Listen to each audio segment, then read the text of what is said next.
Clayton McRae had been a cowboy since he was 15 years old. He'd ridden through Texas dust storms, slept under stars brighter than any chandelier, and spent more time in the saddle than most men spend in their own beds. He never married, never settled down, just moved with the cattle and the seasons. They called him Straight Spine Clay, not because he was proud, but because he never wavered. Not in a storm, not in a fight, not when the herd stampeded and the world got loud.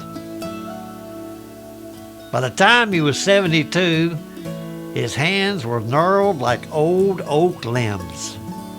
His knees cracked like dry fence posts, but when the ranch called and said, "One more drive, Clay, just one more," he nodded without hesitation.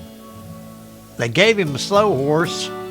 The younger hands offered to ride ahead, but Clay just tipped his hat and said, "I ain't here to race. I'm here to finish." That week, he moved 100 head across the plains. Didn't say much, just rode.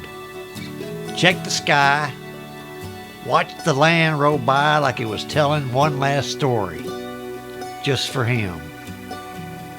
On the final day, as the sun dipped low and the herd reached the gate, Clay stopped his horse, didn't speak, didn't cry, just took off his hat, looked back over the open land and gave it a nod, like an old friend you don't expect to see again.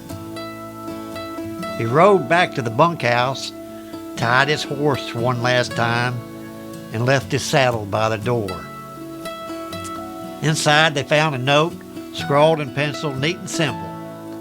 "I reckon that'll do. The cowboy doesn't ride forever, but he leaves a trail you can still follow, quiet, strong, and honest to the very end."